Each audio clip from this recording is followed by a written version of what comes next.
Hello, c'est Jean Batou au cœur de la forêt. 6h du mat, j'ai des frissons. Ouh, en direct, il fait nuit.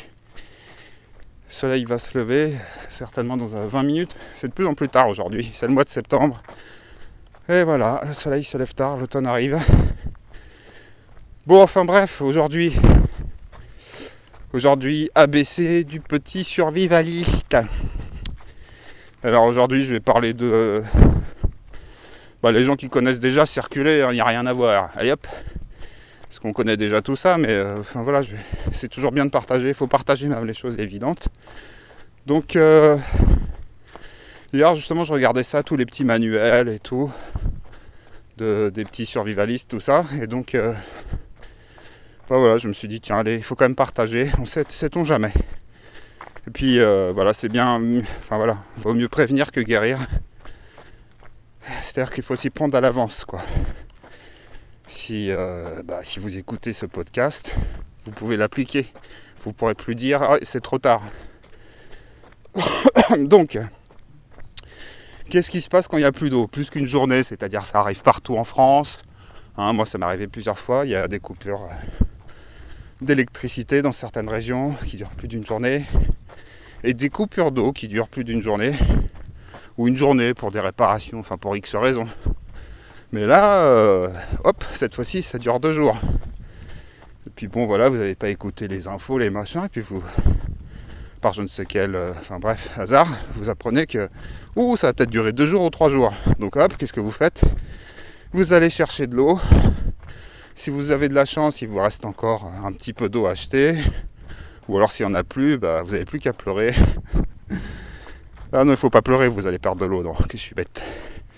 Vous allez prendre du pinard, voilà. Bon, enfin bref, vous voyez donc ce qui vous reste après, vous êtes chez vous. Je m'y suis pris tard, j'ai pas cru les gens qui ont averti. Et il vous reste de l'eau des chiottes. Et de l'eau du ballon d'eau, quoi, chez vous. Mais bon, c'est la même eau que du robinet, donc vous pouvez la prendre. C'est exactement la même eau. Donc il n'y a pas de souci. Évidemment, faut pas que vous ayez mis les petits trucs là, chimiques là, qui font les trucs bleu strom fluo, les machins, les trucs verts qui puent là. À la fausse menthe, je sais pas quoi, là, des îles. Voilà, donc sinon, si vous n'avez même pas d'eau à ce niveau-là, il faut que vous ayez bougé. Vous y allez à pied, prenez votre vélo, faites ce que vous voulez en voiture. Mais il faut prendre dans les petites rivières. Vous allez prendre de l'eau, vous prenez, s'il vous reste des bouteilles, vous allez les remplir. Et vous allez les remplir, prévoyez des bouteilles de 8 litres, quoi. 5 litres, 8 litres. Et donc voilà, vous remplissez ça. Tranquillos, vous y allez à plusieurs, si vous êtes plusieurs. Sinon, vous faites plusieurs voyages. Et vous stockez ça chez vous. Et surtout, évidemment, il ne faut pas la boire. Il ne faut pas la boire comme ça. Vous mettez dans un gros récipient et vous laissez l'eau se reposer comme ça une journée. Et vous attendez que toutes les particules, les petites impuretés, etc. tombent au fond du récipient. Et une fois qu'au bout d'une journée, vous prenez un autre récipient où vous mettez par-dessus un filtre qui sera en fait un torchon blanc, propre, tout propre, voilà quoi, n'importe quel tissu quoi, et puis vous balancez l'eau de la rivière dans votre grand saladier ou je ne sais quoi, récipient, vous le balancez dans l'autre, toute la partie propre du haut quoi, vous laissez un peu le fond où il y a tous le petit dépôt, voilà. Vous avez déjà une eau un peu plus filtrée. Mais évidemment, il ne faut pas la boire. Parce qu'il ne faut pas boire comme ça, à l'état naturel, l'eau qui se trouve, surtout de nos jours, avec toutes les pollutions, les choses. Ensuite, ce que vous faites, c'est que vous la faites bouillir. Voilà, vous la faites bouillir. Vous la faites bouillir 10 minutes, quoi, un quart d'heure. Un quart d'heure si vous voulez être sûr. Vous la faites bien bouillir. Et voilà, vous pouvez la mettre après dans des bouteilles. Ce que vous pouvez faire aussi, c'est que vous secouez la bouteille, vous la remplissez aux 3/4, à moitié, quoi, dans des récipients, et vous l'oxygénez. C'est-à-dire que voilà, vous la battez, là, vous battez la flotte dans la bouteille d'eau, et votre eau sera meilleure, oxygénée. Ok, voilà. Et si ça suffit pas, et ben vous, vous n'êtes pas rassuré, procurez-vous un peu d'argile, de l'argile, un petit morceau, et vous les mettez justement dans les bouteilles. Voilà, vous attendez 10 minutes, chaque, vous remuez. Et puis voilà, votre eau sera débactérisée, voilà, ça, truc. Et alors si vous êtes des gros ouf, vous avez acheté le Berkey, moi j'ai ça. J'ai tout ça, de toute façon j'ai le Berkey, j'ai l'argile. On est habitué à tous ces trucs, quoi. Sinon vous pouvez mettre aussi dans des grands trucs d'eau, vos récipients d'eau, quoi. Vous mettez du charbon de bois, si vous faites si vous êtes en ville, c'est sûr que... Mais voilà, vous mettez du charbon végétal, sinon vous achetez ça en pharmacie, tout ça. Et vous le laissez aussi quelques minutes, une demi-heure, une petite heure, quoi. Et puis voilà, ça vous... Là, avec tout ça, c'est bon, quoi. Vous pouvez boire votre eau, il n'y a pas de souci. Pour les hypochondriaques ou les... je sais pas quoi, pour les foods. Voilà. Donc là, je vous ai mis pêle-mêle toutes les solutions. Mais en fait, voilà, si t'as pas d'eau pour bouillir, tu te rabats sur le charbon. S'il n'y a pas de feu, si en plus il y a pénurie d'électricité, je ne sais quoi, ou que t'as pas de truc pour chauffer, bouillir, qu'est-ce que tu fais? Eh ben oui, effectivement, tu prends ton charbon de bois, charbon végétal, et voilà quoi, il faut faire des petites réserves de ça, et aussi d'argile. Et puis ensuite tu filtres, etc. Tu fais tout le process. Mais bon, il faut aussi avoir le Berkey. Il y en a un autre aussi, c'est le Bakersfield. Mais bon, j'ai pas essayé, donc je peux pas en parler. Le Berkey marche très bien, voilà. Et ça dure longtemps, les filtres qu'il y a à l'intérieur. Il y a 2 filtres. Voilà. Ça peut durer plusieurs années. Donc faites un investissement là-dessus. Voilà. Il y avait quoi d'autre que j'avais vu dans tout... Soit je vous fais un peu un compte rendu d'un manuel qui était pas mal. Et puis voilà, c'est tous les trucs de base. Mais c'est bien, quoi. Et ensuite, qu'est-ce qui vous reste quand vous êtes en mode cul nu dans la jungle? Et il vous reste, si vous êtes près de... Ouais, ça sera toujours pareil, il faut toujours avoir un moyen de filtrer au maximum, quoi. Et de faire bouillir. Donc il faut savoir allumer un feu, tout ça. Mais enfin bref. Vous pouvez aller près de la mer et vous pouvez boire de l'eau. Ouais.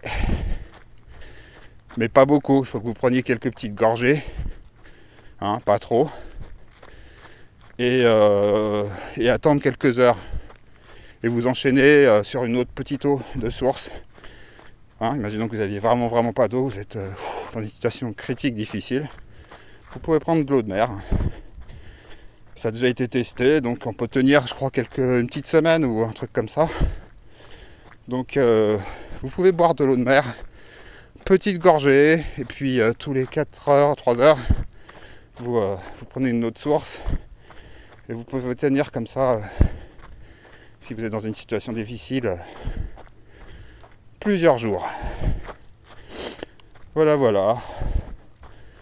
Ah oui, après il y a... Bon, c'est si vraiment dans une situation ultra difficile, que vous êtes coincé quelque part, dans des décombres, dans des trucs, des machins, vous pouvez voir, ou comme il y a dans plein de films, vous pouvez boire votre urine. Je crois que c'est dans Waterworld, le mec qui recycle son urine. Je crois que c'est le début du film. Vous regardez Waterworld avec... comment il s'appelle, Kevin Costner, là. Kevin Costner, les films des années 90. Waterworld, vous voyez juste le début du film. Ça commence comme ça, il est sur son radeau, dans une terre ravagée, où il y a de l'eau de partout, quoi, c'est le grand déluge. Et il est là avec son petit radeau, son petit bateau à voile. Et il boit son urine. Vous pouvez faire ça, mais voilà, faut pas le faire trop souvent, quoi. Et c'est vraiment dans les cas critiques, évidemment. Dans les cas critiques, vous pouvez boire votre urine directement. Eh ouais, mais bon, quand c'est la survie vraiment dure, et ben il vous reste encore cette journée supplémentaire à vivre. Voilà, et ouais. Voilà, voilà. Il y avait quoi d'autre aussi? Ah ouais, c'est si c'est en période hivernale, vous êtes à la montagne, vous pouvez prendre de la neige et la faire fondre. Il faut évidemment jamais boire directement la neige, l'eau, etc., sous quelque forme que ce soit, parce que c'est là que vous pouvez attraper des graves maladies, ou même avoir, déjà qu'il y aura des pénuries de tout et que vous aurez faim, vous allez en plus avoir la digestion en mode chiasse. Donc il faut la faire chauffer, quoi. Il faut vous trouver un moyen de la faire chauffer, minimum, quoi, la faire bouillir. Et puis tout ce que je vous ai dit avant. Voilà, voilà. J'ai dû oublier des petites choses, mais bon, voilà, je vous ai un peu vite fait dit tous les petits trucs, le Berkey, les filtres automatiques, c'est-à-dire un chiffon, faire bouillir l'eau. Voilà, quoi. C'est tout à fait faisable, possible. Et puis en réserve, vous gardez des bouteilles d'eau, puisque vous le savez à l'avance, puisqu'on vous prévient. Faites-vous des stocks de bouteilles de 8 litres, voilà, quoi. Vous en avez plusieurs, comme ça vous êtes tranquille. Puis quand vous voyez que ça devient dur ou quoi, vous vous rationnez, vous faites gaffe. Voilà, voilà, quoi. Tous les trucs que j'avais dit, le jeûne, tout ça. Faut s'y préparer, comme ça il n'y a aucun souci, quoi. T'as des grosses réserves de 8 litres d'eau pour se laver, l'autre pour boire, et puis voilà. S'il se passe rien et que c'est pas aussi grave que ça dure une semaine, tant mieux. Tu recycles l'eau, hein, tu vas la boire, tout ça. Et puis après, voilà, voilà, quoi. Moi c'est ce que j'ai aussi, hein.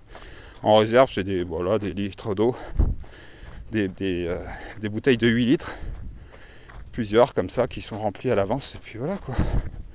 Comme ça t'es pas pris au dépourvu, tu peux te laver, tu peux te boire, voilà, quoi.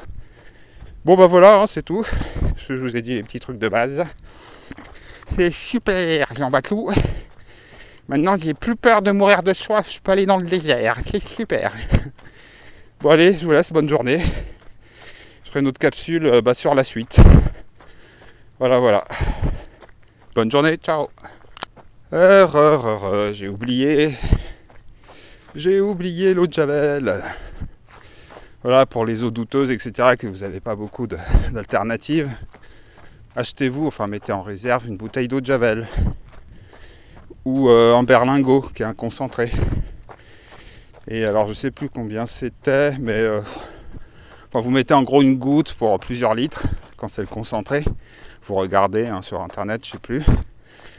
Et sinon, pour la bouteille d'eau de Javel classique, vous mettez une goutte pour 1 litre, quoi. Et puis vous laissez reposer. Si ça pue pas trop, vous pouvez même en remettre une toute petite deuxième. Et puis voilà, votre eau sera ok. Il y avait ça, hein, j'avais oublié. L'eau de Javel aussi. En très petite dose, évidemment. Voilà, voilà. Ah c'est le 21e siècle, hein, c'est de l'eau, c'est le nouvel or, quoi, c'est le nouveau pétrole. De l'eau fraîche, de la bonne eau. Avec les élites qui pourront boire ça, hein, il y a plein de films dystopiques là-dessus. Et puis si vous avez des idées ou même des astuces différentes, hein, il y en a plusieurs, n'hésitez pas en commentaire à partager, à en faire part. Voilà, bonne journée, ciao.